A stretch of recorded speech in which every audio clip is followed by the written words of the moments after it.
अनुराधा ने मुझे बता दिया था कि वो हॉस्टल में रहती है, लेकिन हॉस्टल अभी तक मैंने नहीं देखा था। मैंने अनुराधा को साफ कह दिया, अगर बताना है तो ठीक से पता बताओ, वरना ऐसा बताना किस काम का। तो वो कहने लगी, अरे ठीक से ही तो बता रही हूँ, आज छुट्टी में हम दोनों चलेंगे, ठीक है? मैं तुम्हें दूर से अपना हॉस्टल दिखा दूंगी, लेकिन तुम वहाँ के चक्कर मत काटने लग जाना, और ना ही तुम मेरे घर के आसपास या हॉस्टल के आसपास नजर आओगे। पहले वादा करो तो मैं सोचूंगी इस बारे में। मैंने कहा, वादा, मैं तुम्हारे घर के आसपास के चक्कर नहीं लगाऊंगा। अच्छा सॉरी, हॉस्टल के। और हमारा ये वादा डन हुआ। उसने कहा ठीक है। उसके बाद छुट्टी हुई। मैं बेसब्री से इंतज़ार कर रहा था उसके ठिकाने का, क्योंकि भले ही मैंने उससे वादा कर लिया था, लेकिन मैं उसे देखे बगैर रह नहीं सकता था। बहरहाल अनुराधा ने मुझे अपना हॉस्टल दिखा दिया, दूर से ही दिखाया। मैंने उस बिल्डिंग को अच्छी तरीके से देख लिया था, क्योंकि अब यही बिल्डिंग तो थी मेरा आसरा, जहाँ पर मैं अनुराधा को हर वक्त देख सकता था। मैंने उससे कहा ठीक है, अब तो रोज़ यहीं पर आऊँगा। वो कहने लगी, क्या मतलब? मैंने कहा कुछ नहीं, मैं तो मजाक कर रहा था। उसने कहा, देखो सरफराज, मैंने आज तक किसी को अपने हॉस्टल का पता नहीं बताया है, और तुमसे बस एक ही गुजारिश है कि तुम इस चीज़ का गलत फ़ायदा मत उठाना और ना ही मुझे बदनाम करना। मैंने कहा, अनुराधा तुम कैसी बात कर रही हो? मैं खुद को बदनाम कर सकता हूँ, लेकिन कभी तुम्हें नहीं करूँगा। वो मुस्कुरा दी और हॉस्टल की तरफ चले गई। मैं वहीं पर खड़ा उसे हॉस्टल जाता देखता रहा। मुझे उम्मीद थी कि आज वो पलटेगी ज़रूर। प्यार में इंसान को यही तो उम्मीद होती है कि अगर जिससे आप प्यार करते हो वो पलट कर आपको देख ले तो दिल गार्डन हो जाता है, और यही सोचने में आता है कि वो भी हमसे मोहब्बत करती होगी।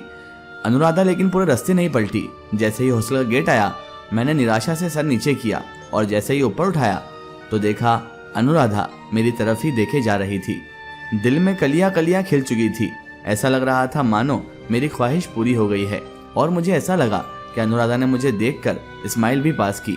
थोड़ा दूर था, लेकिन क्लियर तो ये दिख रहा था कि वो भी मुस्कुरा रही थी। बस होना क्या था, मैं वहीं पर उछल गया और सीधा वहां से घर आ गया। घर आकर भी मेरी खुशी का ठिकाना नहीं था। बार बार घर वाले भी पूछ रहे थे, सरफराज आज क्या बात है, बहुत खुश दिखाई दे रहे हो। मैंने कहा कुछ नहीं, आज बरसों बाद मुझे मेरी ख्वाहिश बहुत पास से दिखी है। घर वाले मेरी बात तो समझ नहीं पाए, लेकिन मुझे खुश देखकर वो भी बहुत ज़्यादा खुश हो चुके थे। वो भी सोच रहे थे कि बहुत टाइम बाद सरफराज के चेहरे पर ऐसी खुशी देखने को मिली है। इस खुशी की वजह मैं और सिर्फ अनुराधा जानते थे। अब मुझे कल का बेसब्री से इंतज़ार था, क्योंकि अनुराधा को जाते हुए आते हुए देखना चाहता था।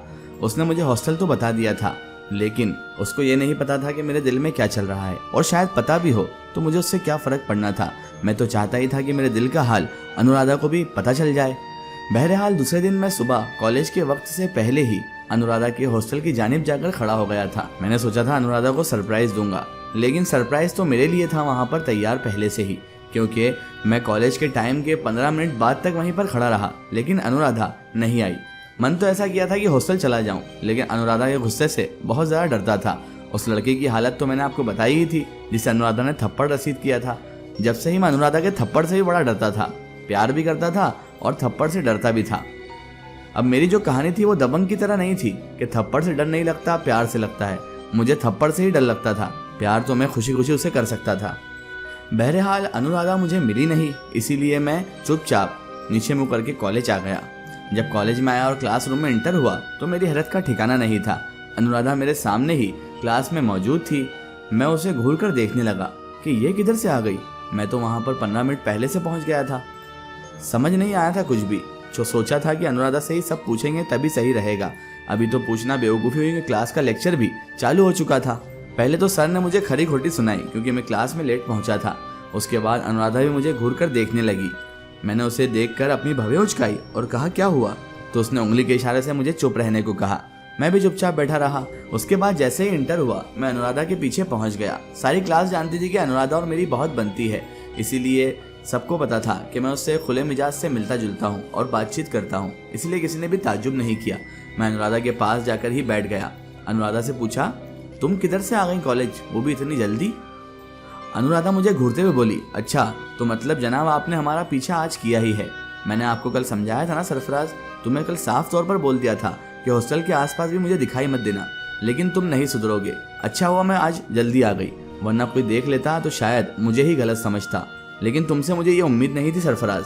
मैंने उसे सॉरी कहा तो वो बोली सॉरी वॉरी की कोई ज़रूरत नहीं है, मुझे कल ही पता चल गया था कि तुम आज सुबह जल्दी आओगे, इसीलिए मैंने आज और जल्दी कॉलेज में एंट्री कर ली थी। मुझे पता था कि तुम्हें कितना भी समझा लो तुम नहीं मानोगे। मैंने कहा तुम्हें ये सब पता कैसे चल जाता है, तुम क्या मेरे दिल के अंदर बैठी हुई हो जो तुम्हें दिल की बातें भी पता चल जाती है। वो कहने लगी सरफराज अभी तुम मुझे नहीं जानते कि मैं कौन हूँ, जिस दिन तुम मुझे जान जाओगे ना उस दिन शायद तुम दोस्ती क्या कुछ भी नहीं सोचोगे मेरे बारे में, समझे। मैंने कहा ऐसी कौन सी हकीकत छुपा रखी है तुमने, कहीं भूत वूत तो नहीं हो तुम। तो वो हंसने लगी, कहने लगी ऐसा ही कुछ समझ लो, लेकिन जिस दिन मालूम पड़ गया ना उस दिन हवा निकल जाएगी तुम्हारी। सोच लो अभी भी वक्त है तुम्हारे पास, उस वक्त फिर मैं भागने नहीं दूंगी तुमको, समझे। मैंने कहा मैं तो चाहता ही हूँ तुम मुझे भागने ना दो और बता दो जो भी सच्चाई है। मैं तुम्हें हर सच्चाई में अपना दोस्त मानता हूँ, बल्कि मैं तो तुम्हें दोस्त से भी बढ़कर मानता हूँ अनुराधा। अनुराधा बोली क्या मतलब, पहले तो ये बताओ तुम घर गई क्यों, तुमने मुझसे वादा किया था ना सरफराज। मैंने कहा अच्छा ठीक है सॉरी, अब क्या तुम्हें कान पकड़कर उठक बैठक लगा कर बताऊं। वो बोली हाँ चलो तुम्हारी सज़ा यही है कि उठक बैठक लगाओ। मैं लगाने ही वाला था तो कहने लगी रहने दो, यहाँ सबके सामने तमाशा बनाने से कोई मतलब नहीं है, चलो हम कैंटीन में चलते हैं। कैंटीन जाकर कुछ खास उसने मुझे डांटा नहीं, ना ही मुझसे ज़्यादा माफ़ी मंगवाई। वो तो शायद खुश भी थी और थोड़ी सी परेशान भी। मैंने उससे कहा तुम परेशान क्यों हो, तो वो कहने लगी सरफराज क्या बताऊं, ज़िंदगी जो है ना वो परेशानियों से भरी हुई रहती है एक इंसान की। अब तुम तो जानते ही हो मैं हॉस्टल में रहती हूँ, वहाँ पर कितना स्ट्रगल करना पड़ता है। मैंने कहा अगर तुम कहो तो मैं तुम्हारे लिए घर खरीद लेता हूँ, और मैं मुस्कुरा दिया। वो ज़ोर से हंसने लगी और कहने लगी सरफराज ज़्यादा ऊंचे ख्वाब हमें नहीं देखना चाहिए, अभी मैं हॉस्टल में ही ठीक हूँ, और वैसे भी अगर तुम खरीद भी लो तो वहाँ पर नहीं रहूँगी मैं, समझे तुम। मुझे भी मेरे घर वालों को जवाब देना है, और हॉस्टल का क्या होगा फिर। मैंने कहा मैं तो मजाक कर रहा था, मेरे पास कोई इतना पैसा फिजूल थोड़ी ना है जो तुम्हारे लिए घर खरीद लूँगा। और मैं हंसने लगा, वो भी मुस्कुरा दी और हंसने लगी। इसी तरह हमारी नोक झोंक चलती रहती थी। मैंने उससे कहा चलो आज मैं तुम्हें बाइक पर अपने घर तुम्हारे हॉस्टल छोड़ देता हूँ। वो कहने लगी नहीं, मुझे तुम्हारे साथ बैठकर अगर लोग देखेंगे तो पता नहीं क्या क्या सोचेंगे। मैंने कहा देखो अनुराधा, अभी भी लोग कौन सा हमारे बारे में बहुत अच्छा सोचते हैं, भले ही हम इतने अच्छे दोस्त हैं लेकिन फिर भी लोग तरह तरह की बातें करते हैं, तो इसका मतलब क्या हम मिलना जुलना छोड़ दें। अनुराधा बोली ऐसा नहीं कह रही हूँ, लेकिन मैंने कहा लेकिन कुछ भी नहीं, तुम एक काम करो मैं तुम्हें घर छोड़ देता हूँ, अच्छा दोस्त होने के नाते इतना तो मैं तुम्हारे लिए कर सकता हूँ ना। अनुराधा बोली घर नहीं हॉस्टल छोड़ना है मुझे, घर तो तुम रहते हो, मैं हॉस्टल में रहती हूँ, समझे। मैंने कहा ठीक है। अच्छा एक काम करो अनुराधा, आज मेरे घर क्यों नहीं चलती तुम, वहीं पर खाना वगैरह खा लेना। अनुराधा बोली नहीं, तुम्हारे घर, वो भी ऐसे, बिल्कुल नहीं। मैंने कहा क्यों, हमारे घर में क्या भूत लोग रहते हैं, क्या हम इंसान नहीं हैं। तो वो बोली नहीं, आप तो इंसान हो लेकिन मैं नहीं हूँ। मैंने कहा क्या मतलब, तो वो बोली कुछ नहीं, जब वक्त आएगा सब मतलब समझ जाओगे। मुझे लगा वो मजाक कर रही है, मैंने इस बात को टाल दिया।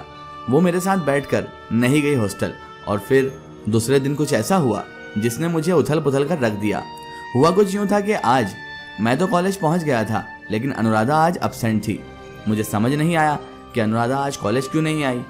अब उससे इतनी ज़्यादा बातचीत हो गई थी कि एक दिन भी अगर उससे बात ना हो तो अजीब सा लगता था, अधूरा सा लगता था।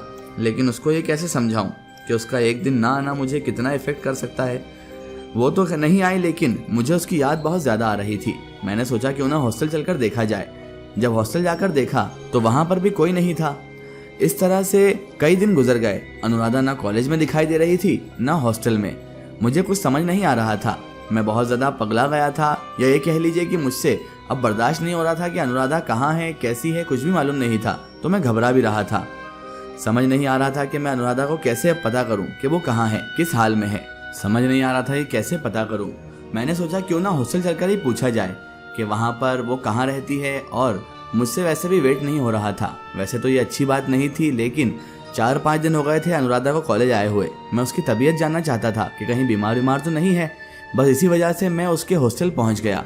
हॉस्टल गया तो मेरे पैरों तले तो ज़मीन ही खिसक गई जब मैंने वहाँ जाकर पूछा कि अनुराधा किस रूम में रहती है। तो पहले तो वहाँ का जो वॉचमैन था वो मुझे ऊपर से नीचे तक देखने लगा और कहने लगा भैया गर्ल्स हॉस्टल में तेरा क्या काम है यहाँ पर। मैंने कहा कुछ नहीं, मैं मेरी फ्रेंड के बारे में पूछने आया हूँ। तो वो कहने लगा कौन फ्रेंड और कैसी फ्रेंड। मैंने कहा कॉलेज फ्रेंड है। उसने कहा ठीक है नाम बताओ। अनुराधा। जैसे ही मैंने ये बोला उसने रजिस्टर निकाला और कहने लगा शायद भाई तुम्हें किसी ने बेवकूफ़ बनाया है, क्योंकि यहाँ पर अनुराधा नाम की तो कोई लड़की रहती ही नहीं है। इसका एक स्टोरी हम देखेंगे इसके अगले पार्ट में। अगर आप भी अपनी लाइफ की कोई रियल स्टोरी या कोई भी स्टोरी हमसे शेयर करवाना चाहते हैं ताकि हम उसे अपने चैनल पर अपलोड करें, तो आप हमारे Facebook page my story book और Instagram page my story book को फॉलो कर सकते हैं। Facebook insta page my story book को फॉलो करें और उस पर हमसे जुड़ें।